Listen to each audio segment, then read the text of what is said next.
Guys, I was thinking about something this morning during my private time, and I started doing a recount over my life for maybe the past year. And I noticed that I've been the happiest in the past year than I believe I've been in my entire life. I've had years of making money. I've made millions. I've traveled. I've had less issues than I do have now, because a few things that I'm dealing with is major, but God is still in them. But I'm like, what changed?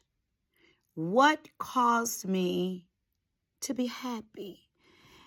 First of all, I had to get to the point where I was full of joy. Joy, that's a mindset. You make that decision, and how you do that is you get peace. Get peace. And then happy means something happens. So what actually is all this about? I found out what happened. I gave up the need to be right. How did I give up the need to be right? First of all, how did I get to that point of wanting to be right? Number one, I'm a firstborn. Not only that, I'm a firstborn girl. Ooh, we come out the womb being right. Leading. I'm a natural born leader. I'm in ministry. I'm an associate pastor. Of course, we feel that gives us the need to be right. I'm spiritual. So now I've got these strikes here. Then I've been a CEO, not punching a clock for anybody, since 1991. I was 21 years old when I started my first business. So I have all the makings of being right. And by spiritual gift, I have the gift of perception, prophetic grace, really the need to be right, or the ability to be right. But in all of that, I had no peace, nothing. Could wear the best clothes, could travel, could eat at the nicest restaurants. No happiness, no peace, because I was always concerned about making sure that I was on for everybody. And the person that I kept disappointing more than anything was not God or my family. I kept disappointing me. I would never show up for me. It was all about making sure that I stayed in that position, that I was out front, that I was leading, to make sure that I could do this thing right. And lo and behold, what did that do? Number one, ladies, we already know you can handle your own business. We know you can buy your own car. We know you make your own money. We know you have your own house. Listen, all of that, did all of that. But at night, that can't hug you. That can't keep you warm. When you get sick, it won't get up and help you to the bathroom. When you're lonely and you need somebody to talk to, that stuff doesn't work. Then we're supposed to be helpmates. So it's naturally in us not only to receive, but into that, we multiply. So if a man puts us in a house, we make it a home. If he gives us his seed, we produce a family. He gives us food, we make a meal.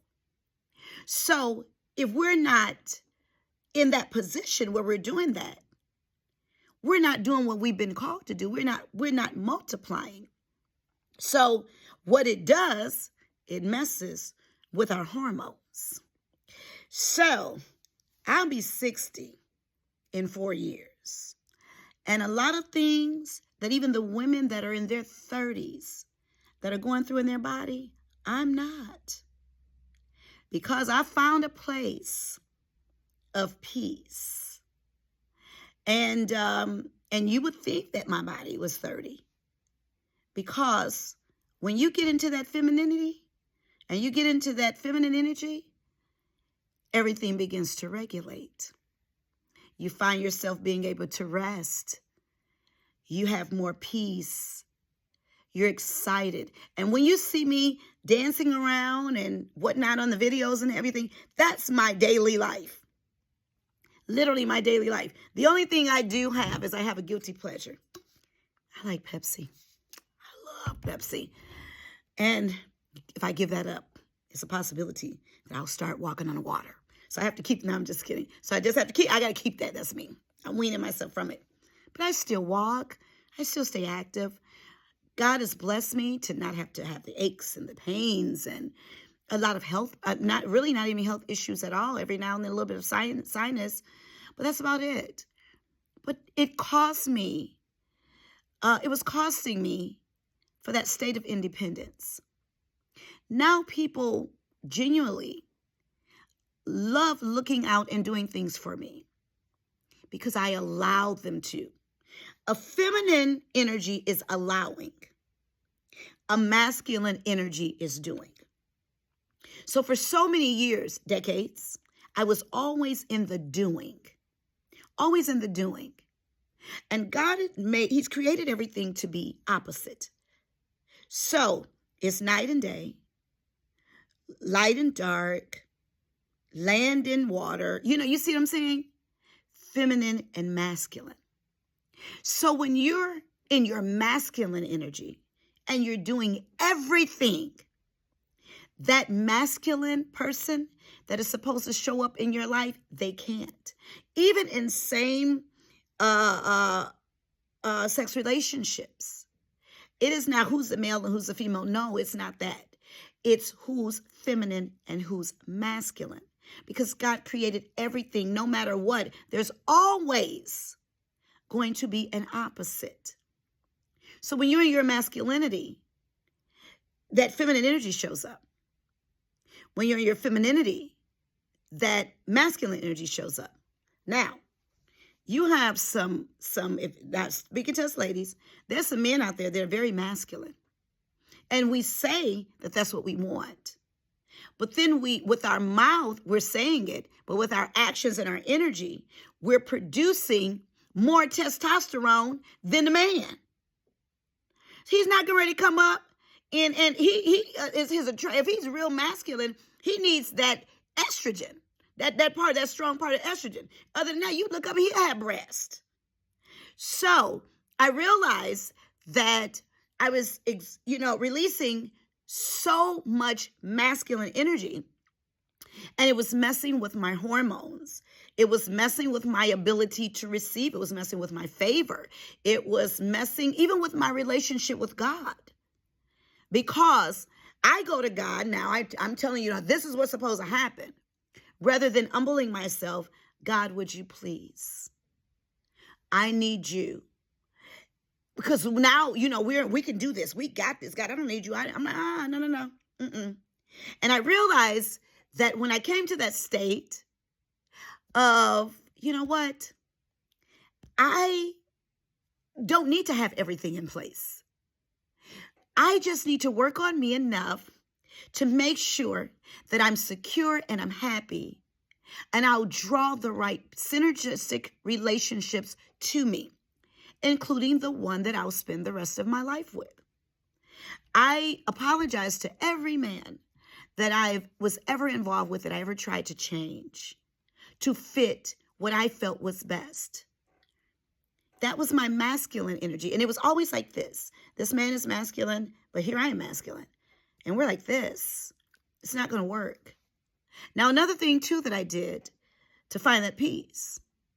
Do not be upset when you start changing and start working on yourself and certain relationships exit your life. When they do, give God the glory, because you will realize at times that sometimes those situations that are in your life, I'm in a position now where I'm not looking for just good, but I'm looking for God's best and God's will. I have been one, and I'll say this: I've dated out of my race for over 30 years. 30 years. When I begin to heal in this past year, I begin to realize that it's a possibility that my mate will look like me, because I was so against everything, because I had control issues. And now I'm able to rest in my femininity and rest in knowing that God has what's best for me, and I can wait out in his time.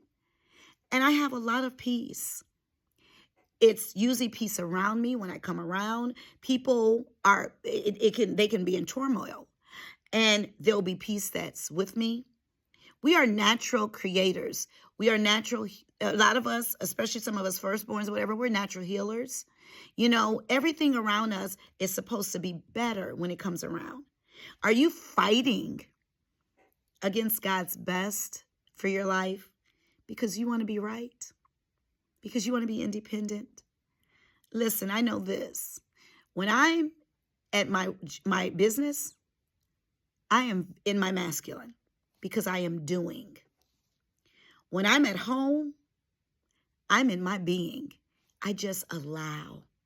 I just enjoy being there. I enjoy life. So whatever you do, don't give up the need to be right. You'll be surprised how much peace that you'll have. Have an awesome day.